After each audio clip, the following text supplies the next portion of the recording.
That is first year anatomy. Second year. काय करायचं होतं?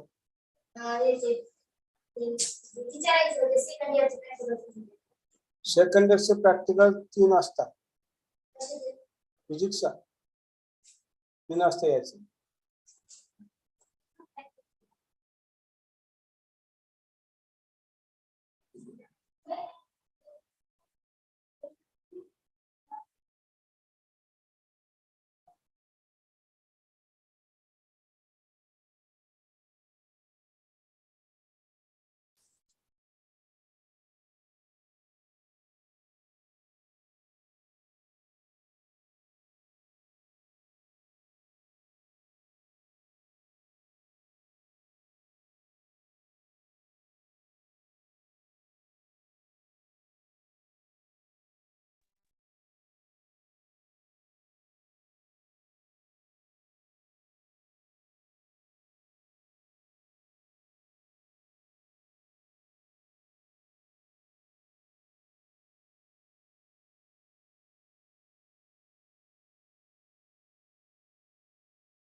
On residence in design.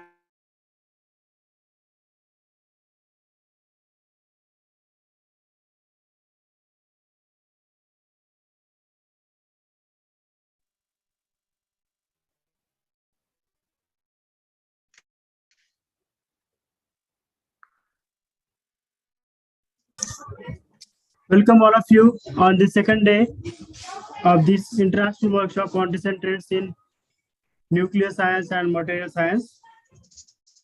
Welcome all the participants, dignitaries and delegates joined us from the globe. Welcome Gaikwad sir.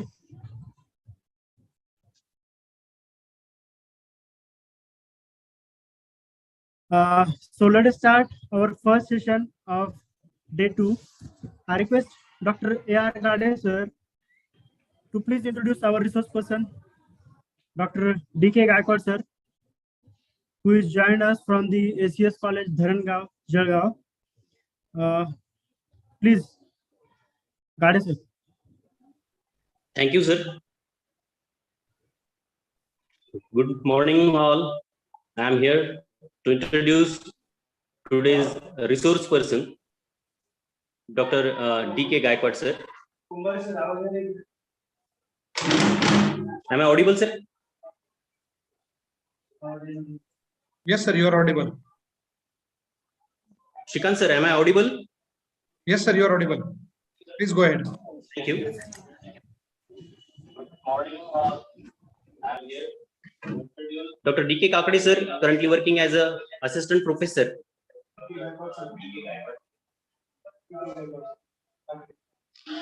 Sorry. Dr. D.K. Kakade, sir.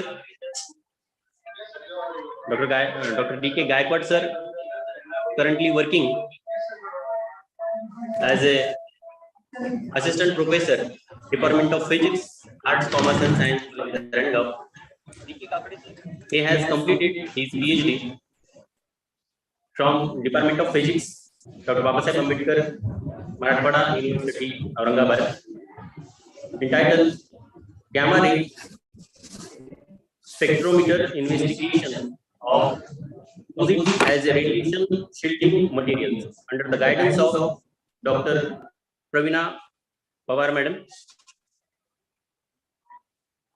He has 40+ national and international publications from different indices like Science Citation Index, Care List journals with 1500 plus citations. He has attended 30 plus national, international conferences and workshops. He has awarded as a Rajiv Gandhi National Fellowship. Thank you, sir, being with us. Now I request to Dr. D.K. Gaikwad, sir, to start his session. Thank Dr. you, D.K. Mr. Gaikwad. Rade, for nice introduction. Thank you, all of you, for inviting me. Let me share the screen.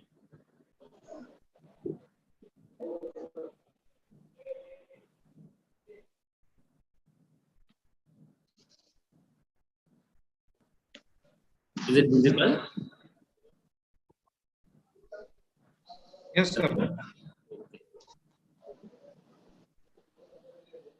I welcome all of you on to the international workshop on recent trends in nuclear science and nuclear science and material science. You see, well, we are living in the age of glass. How we are using the glasses, and the glasses has occupied the most of the space in human life. So that's pretty much convincing to we are living in the age of a glass. By the name of the material, we have the invention of material, the discovery of material, we given the name of the age. The earliest in the Stone Age, the human used first glass, that's called Austin glass, for the weapon and jewelry purposes. Or the discovery of different kind of materials, and then we given the name of these ages. And see, in the early in 1080, in the first time, there is a rapid development in the glass. Now, in the 19th century, the steel concrete were invented and in use in the construction of buildings and other things. Then, if you move further in today's age, we are tremendously using social media and other platforms. And here, over the age of over different ages, the popularity of glasses didn't diminishes yet. The glasses were formed while formation of universe. See, this glass was formed. This glass was formed by lightning. Lightning stuck to the sand, and the sand melted by this lightning, and then this molten sand were immediately cooled by the surrounded water, and then this fulgurite glass formed. This structure is formed, and the structure shows the flow of lightning. And then similarly, this white dendrite structure, you can see this is also a fulgurite glass. This is formed because of the lightning. Lightning melt down the sand, and then immediately pulled by the surrounding water, and you get such type of structure. Similarly, you can see at the bottom of this structure is also the fulgurite glasses.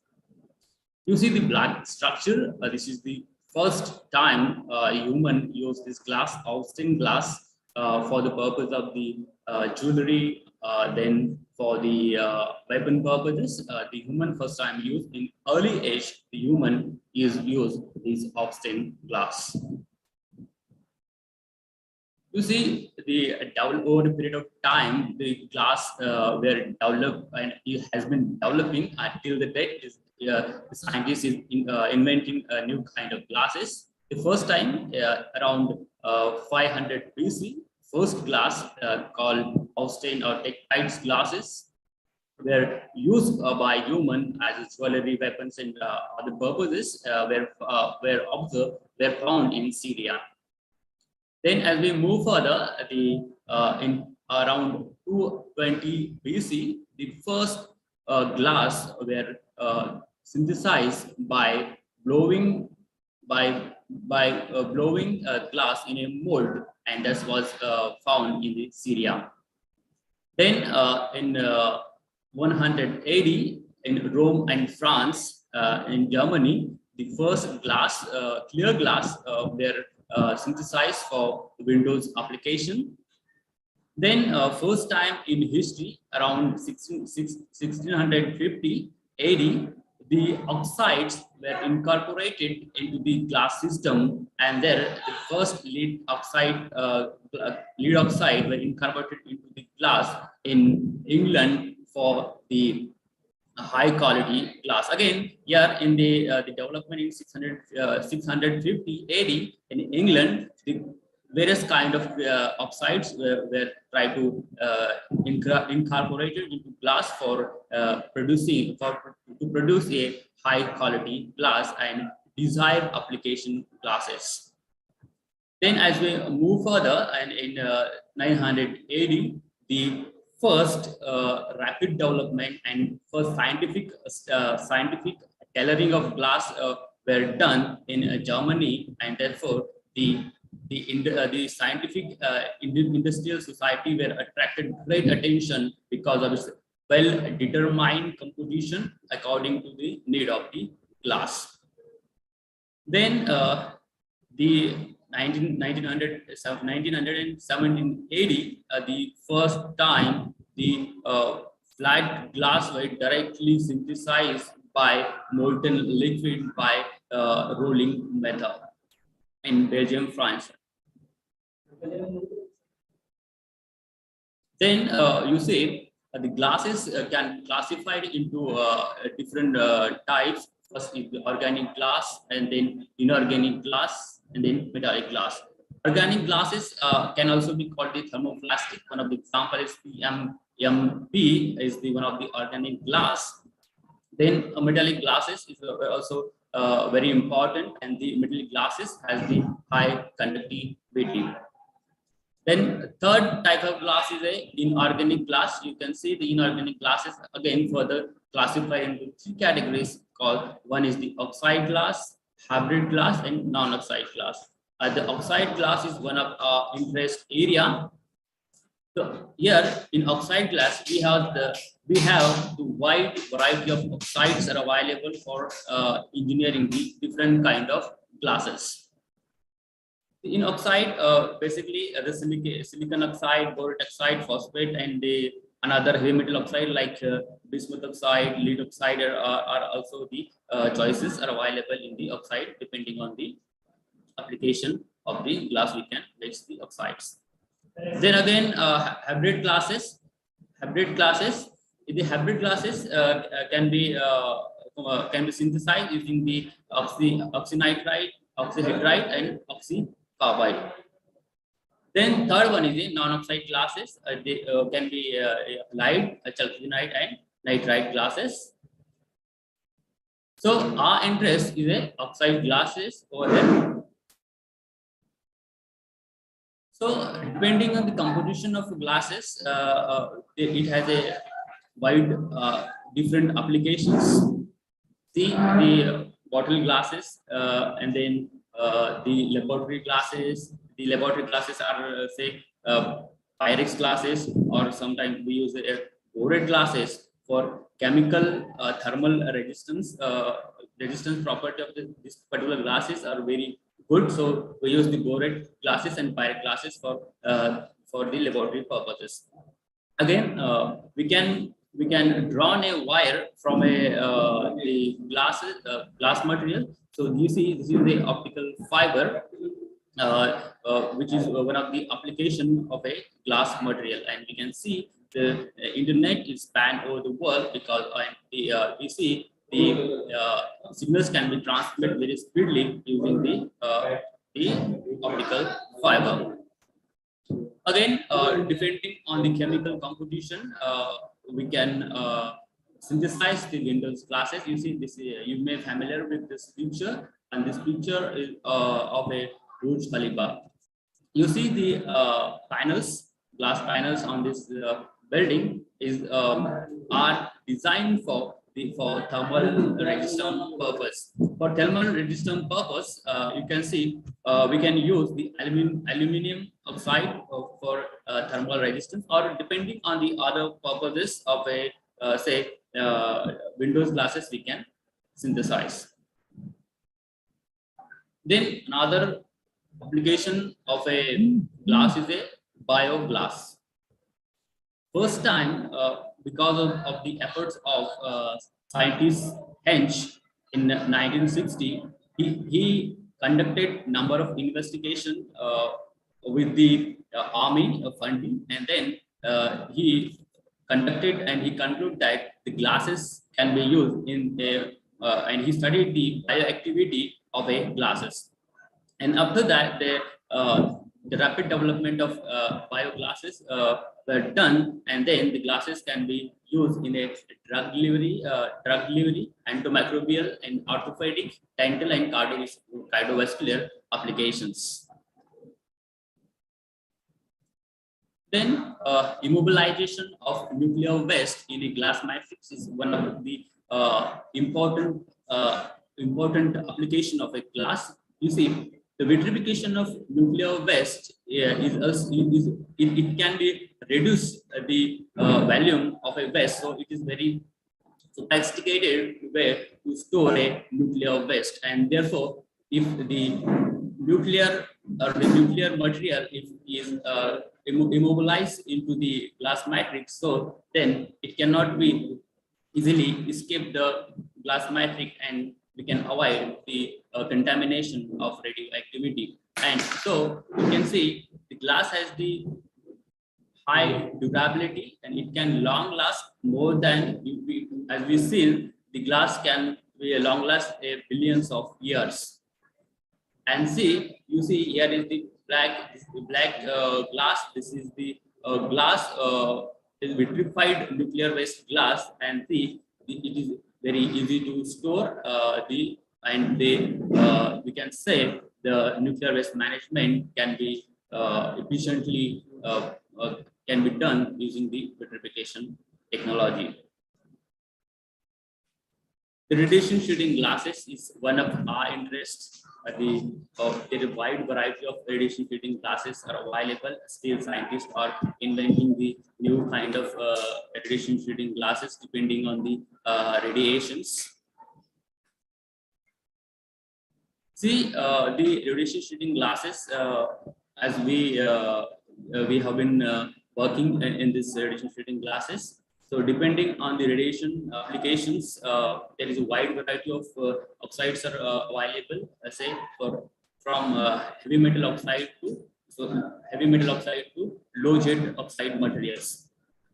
But what we have to do here for synthesis of radiation shielding glasses, just mix the definite or determined quantity of oxide and make a batch of this oxide, particular specific batch of oxide, and then we transfer this batch to alumina crucible, and this alumina crucible then transfer to a furnace for oxidation purpose. So oxidize this this mixture for 1 hour, or depending on the composition of a glass.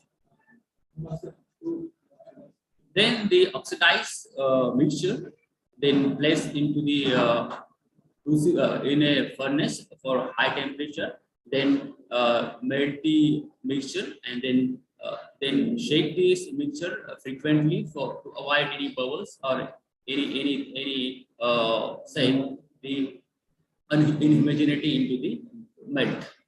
Then the molten liquid then transferred to the quench, and then to mold, and then the mold we can get in the mold, we can get the glass. Then again, this glass is transferred to the furnace for annealing at different temperature depending on the composition for 5 hours reduces any traces into the glass. So how this is the how we can get the glass. Then as we synthesis the glass, and then we have to find out the radiation shielding capacity of the glass. Then we can perform the nuclear transmission experiment. This is the transmission experiment. Here, in this experiment, we use the sodium iodide helium detector. Here, detector, and these are the collimator. These are the collimator, and here we can put the source, our radioactive source. We can put over here, and this is the very narrow orifice of this collimator, and then we place collimator in front of this orifice, and then these are, you can see, these are the different collimator and with the different orifice. Then here we put our sample, and then we irradiate our sample directly to the gamma rays, and then gamma rays interact with the sample, and then here we can detect the count. To measure the radiation shielding property, we measure intensity of this source by with this sample and without the sample, and then we can measure, we can get a count over we can measure the count via the detector, and then we can get such type of spectra by placing the this barium, cesium, and cobalt in a source folder. Then we can get this type of a spectra. We got this spectra right now, and we measured the intensity of with and without the sample. We call initial intensity. This is for without the glass, and then I is a with the glass. By putting this formula, we can find out the different properties of a material, say radiation shielding properties of material. And again, we can verify our study using a theoretical tools are available over there. And another tools are available. Even we can try a MCNP code, as our previous speaker has already been discussed with us. See, this is one of the study. What we have done, we collected the spectra with and without glass. This is for 0.356 mega electron volt, and these are for the 362 mega electron volt. These are for the different energies we have got this. We have seen that this black bubble shows the without the sample, and this red bubble shows the with sample. So with sample we get very low count. It means that there is a attenuation of a radiation by the glass. Again, this is our study, and we have compared our study with the another standard glasses, and we have found, you see, different energies. These are our red balls are our samples. You see all the here. You see, we have determined the mean-free path of a glasses. Our glasses are the bored glasses particularly, and our bored glasses were compared with the zinc and lead glasses. Most of we compared our glasses with the lead glasses, as lead has a very high attenuation capacity. You see, the mean-free path of all glasses, that is we compare our glasses with the all glasses, that is lead glasses, and here our sample has a low mean-free path. In 356, here our mean-free path of our glasses is exactly equal to the lead silicate aluminum glasses. At low energy, our glasses has the comparable capacity with these other glasses. As we increase the energy, if we move towards the 6 kilo electron volt, you see the glasses has low mean free path. Here again, you see these glasses has a mean free path at chemical composition 25 and 20 mole of 20 and 25 mole percent of a bismuth, we get the very low mean free path.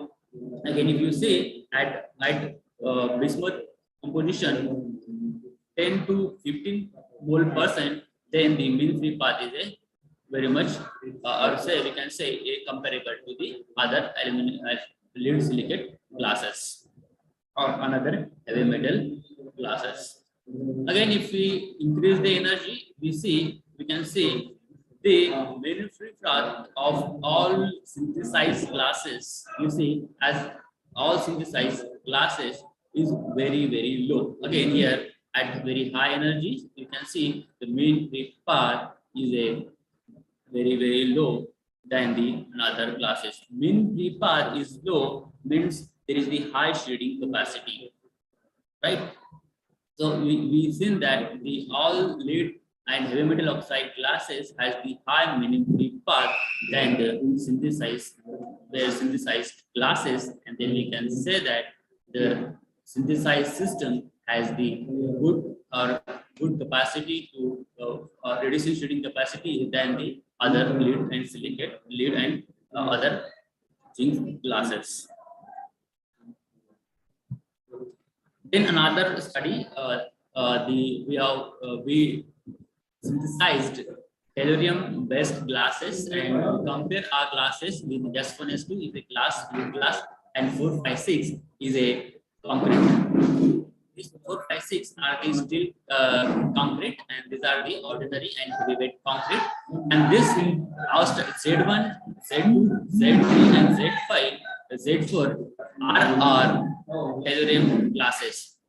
If you see the Z1 here in this case, in the very first diagram shows the reducing shading capacity or the half value layer is incomparable with the other glasses, but the half value layer of the synthesis glasses is very low than the concretes. You see in all diagram, you can see all figures, you can see the HVL of a glasses is higher, is lower than the concrete, but you see the HVL of this synthesized glasses are comparable with the other glasses S1 and S2. So we can say that the synthesized glasses has good shading capability than the other concretes, and but comparable with the shading glasses.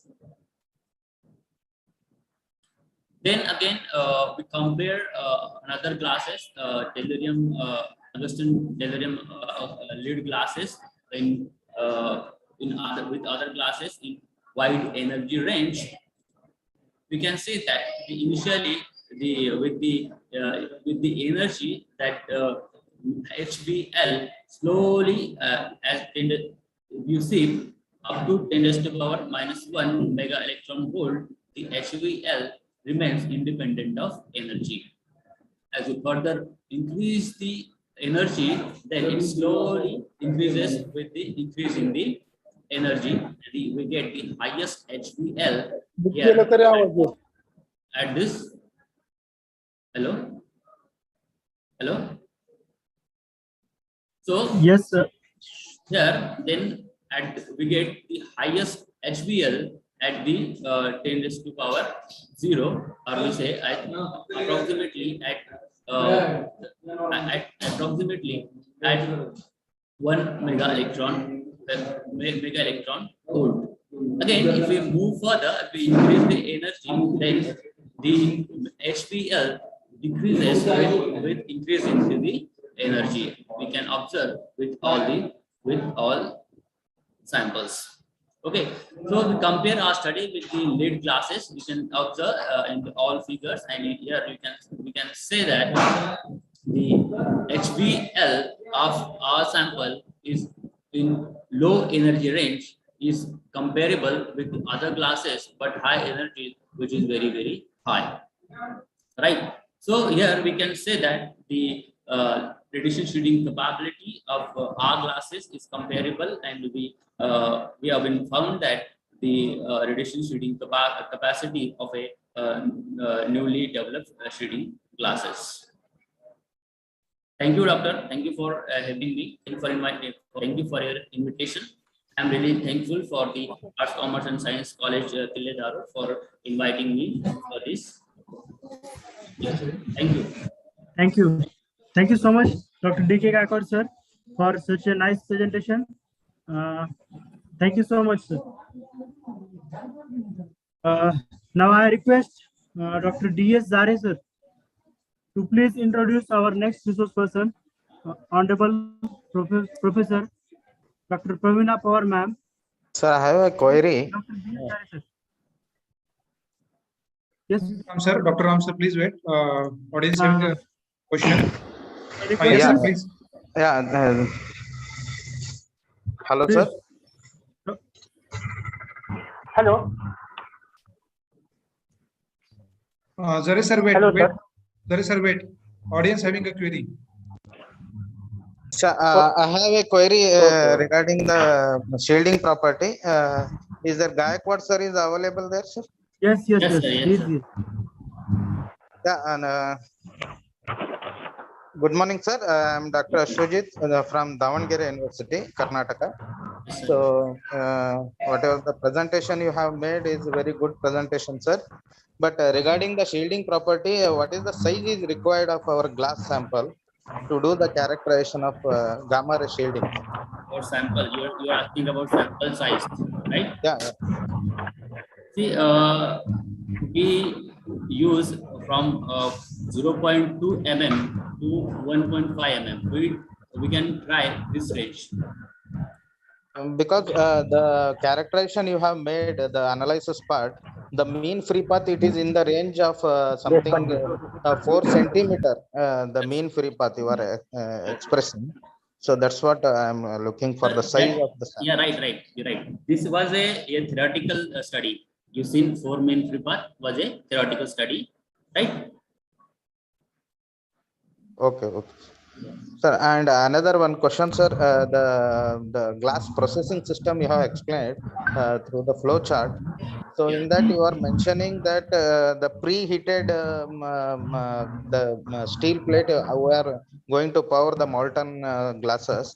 Right, So sir. why it is required the preheated plate only, sir? Why not in the room temperature we have to power? So, Okay, there may be glass may be cracked directly, so Yeah. we avoid to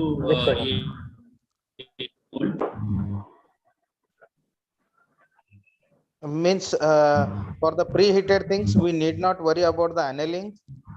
no, not worried about, not like that. But if we keep a preheated say mold, then we can easily remove the stresses. Annealing is there required again, but we can synthesize our glass stress freely. Okay, sir. Even I am also working on that oxide glasses only, sir. Yes, So sir. that's what the lot of the researchers has been made on the preheated plates only. I have the query: what is the role of the annealing? So that is also the removal of thermal strains only, no? So we cannot remove all stresses directly. If the glass is cool over a time, then again there is a stresses, right? Okay. So it needs a very long time to remove the stress. So we have to cool the glass, Okay. right? Okay, sir. And the software you have used WinXCom for the gamma ray shielding, is it available for free or Yes, sir, this is open source software. oh, okay, sir. Okay, sir. Thank you, sir. Thank you. Is there any other question? Audience, please. Yes, sir. Please ask your question.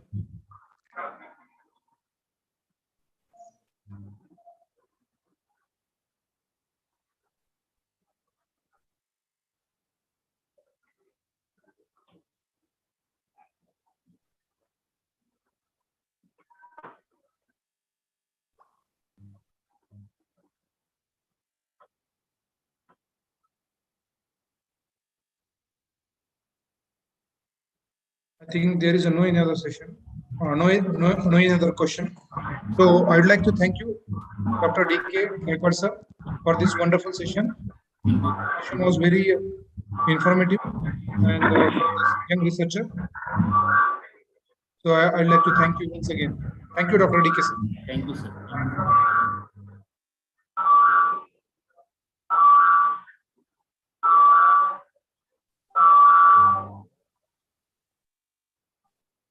Ma'am is joining us soon.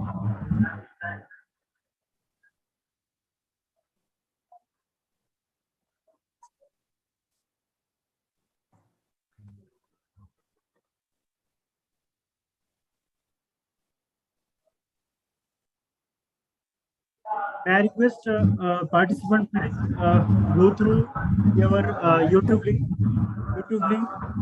Please, participants are more here, so that's why the resource persons are not able to join. I request participants to please join our YouTube link.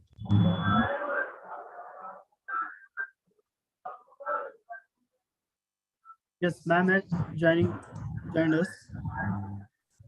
Okay. Welcome, ma'am. Government.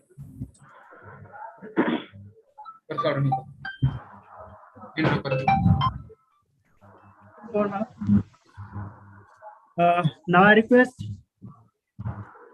Dr. D.S. Zares to please introduce our next resource person, Honorable Professor Dr. Pravina Paur ma'am, who is a professor from Department of Physics, Dr. Babasaheb Ambedkar Marathwada University.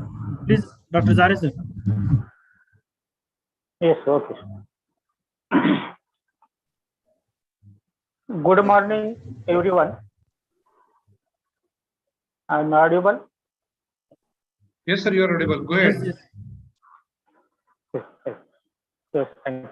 Good morning, everyone. I am Dr. Dilip Zare, Head Department of Chemistry, Bhagwan Mahavidyalaya, Asti. It's my pleasure to introduce Dr. P.P. Pawar Madam, Professor in Department of Physics, Dr. Babasaheb Ambedkar Marathwada University, Aurangabad, for today's second session of this international work on the recent trends in nuclear physics and material science. Madam has 13-year teaching experience in physics department, Dr. Babasaheb Ambedkar Marathwada University, Aurangabad. She has currently working on nanomaterial as a nuclear medicine used for cancer treatment, radiation therapy, gamma ray interaction studies of nanomaterial, cobalt ferrite nanoparticle, pellets synthesized using the cost-effective sol gel auto-irradiation at 2 irradiation on structure, morphology, and mesoporosity. Pawar Madam has a vast experience of research in nuclear physics. She published 79 research papers in national and international journal, conference, seminar, workshop, etc. She is also life member of Indian Physics Association, life member of Journal of Astrophysical Society of India, New Delhi. Life member of Indian Society for the Radiation Physics, June 216. Madam also participated in extracurricular activities. She is awarded by first grade paper presentations in international conference on recent development in engineering science, management, and humanities at MB College, Latur in India. She is also awarded by the Lokmat Sati Gaurav Puraskar 215 for excellent work performed in educational field.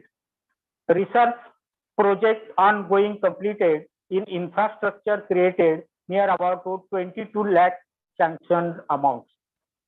Under the guidance of Madam, 7 students working for PhD and 8 students awarded PhD.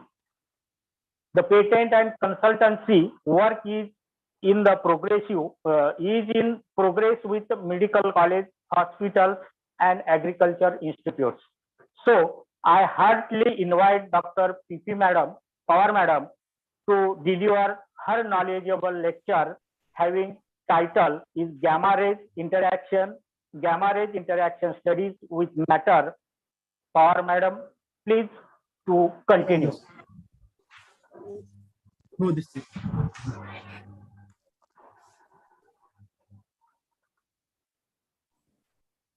Hello. Hello. फक्त screen चालू आहे.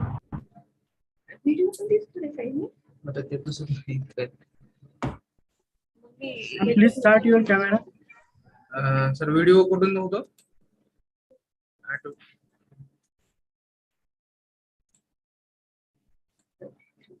ते त्याच्यात screen आणि याच्यात video.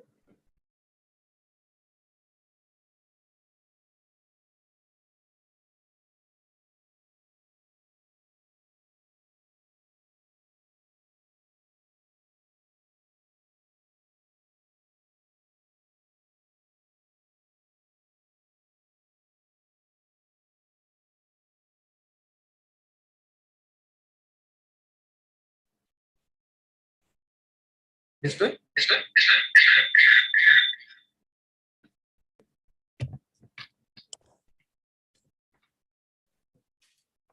Yes, you are visible, ma'am. Video नाही दिसत. Okay. Good morning. Hello. Yes, you are audible, ma'am. Go ahead. Okay. Hello, myself, Dr. Praveena Pawar, professor in the Department of Physics.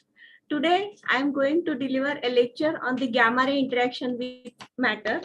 First, I congratulate Ram Bhosle, my student, for arranging such a nice activity, and also congratulate to co-organizer DT Wag sir, DK Kakde sir, Dhonde sir, Zare sir, and Zine sir for arranging such a nice activity. Thank you, ma'am.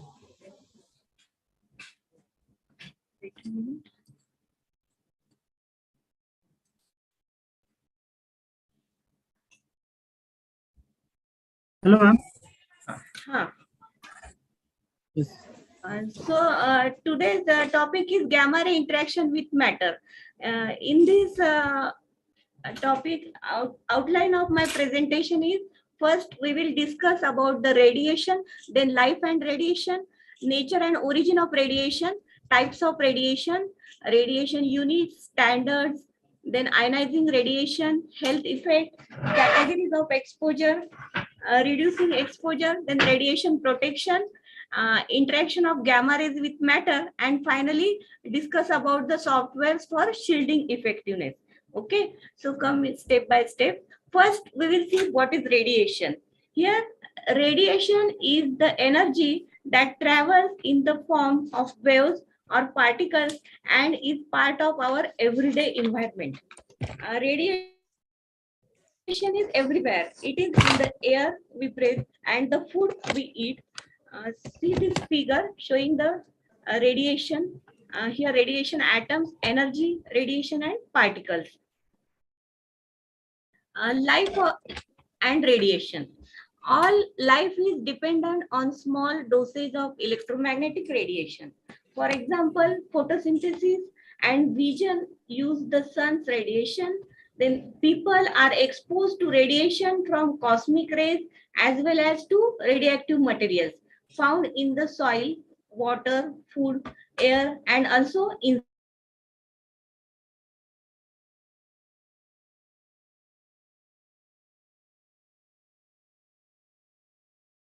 the body. Radiation sources are widely either useful or harmful depending on its use and control.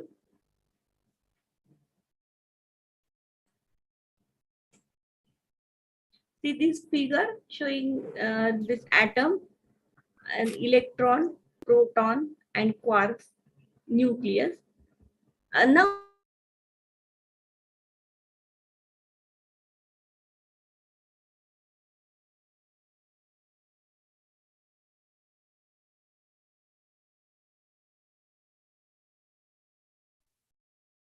Your voice is not clear, ma'am.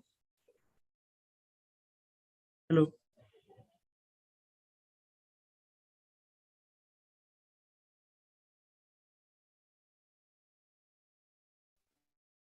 Your voice is not audible. Maybe something there is any technical issue. It will be resolved within a fraction. Please wait.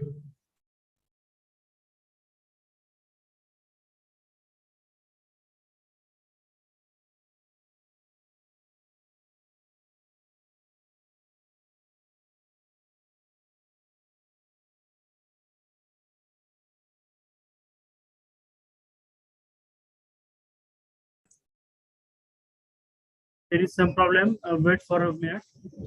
Technical issue is there.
Network का problem चल रहा है.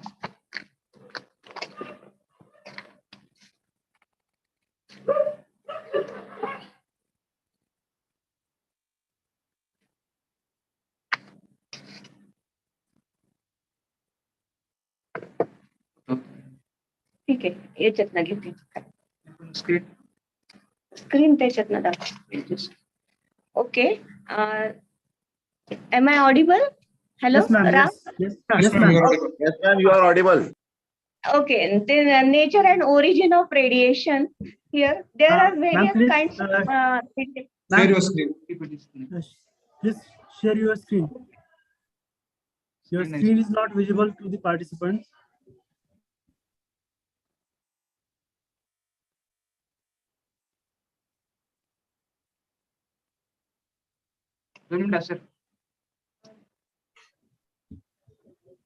Okay, my student will share that screen. Till now, I will Okay. continue. Okay. Okay, ma'am. Okay, no problem. See the nature and origin of radiation. There are various kinds of radiation which can be classified in electromagnetic radiation and particle radiation.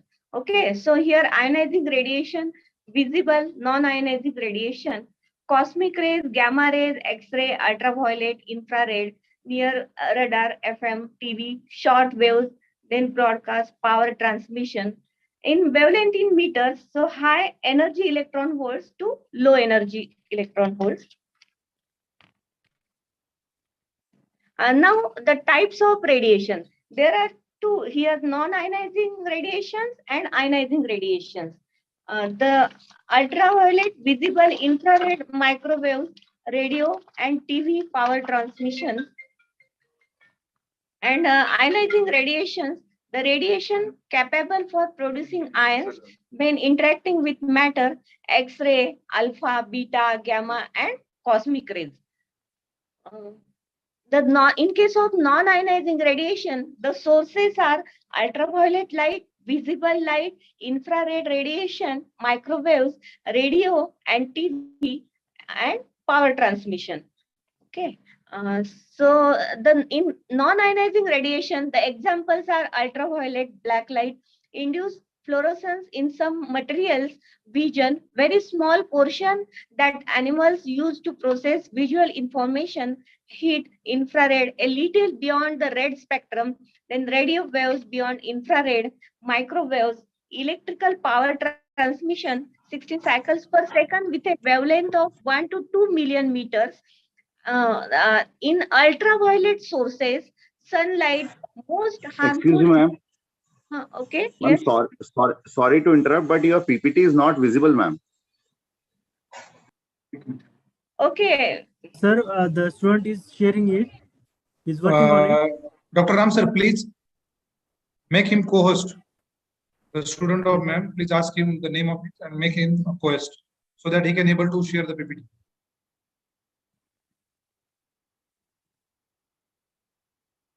Thank you very much, sir.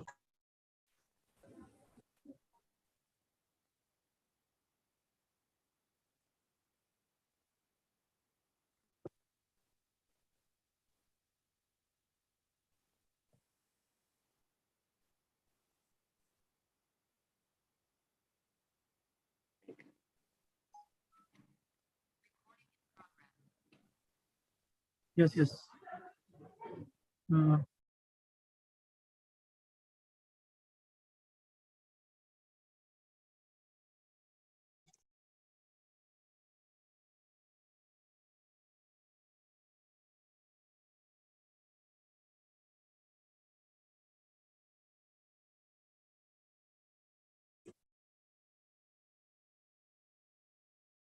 Now you can share your screen.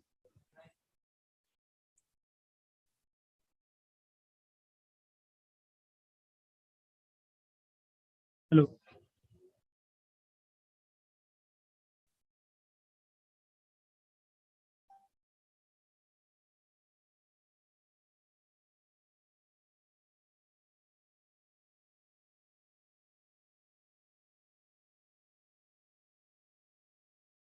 Yes, ma'am, you can share now screen.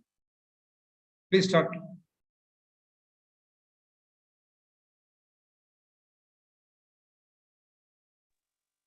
hello, sir. Yes, ma'am. Please continue. You are audible. Okay, I will continue. But your screen is still not visible.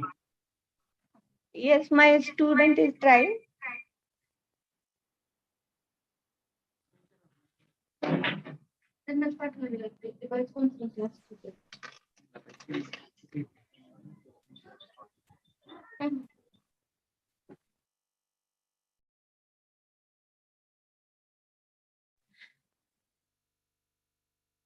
Hello.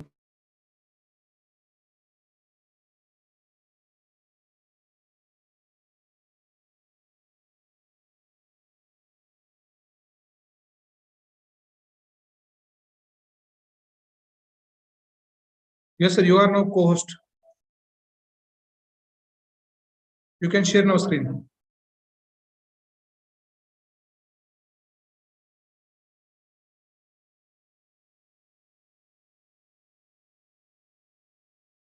Yes, ma'am, your screen is now visible.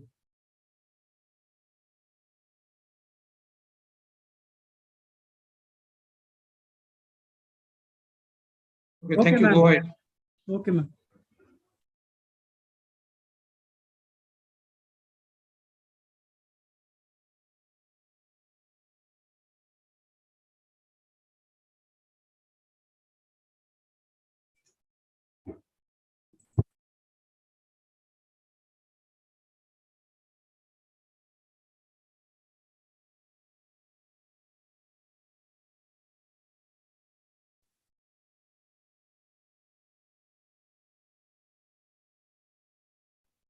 Unmute yourself. Okay, ma'am. You can start now.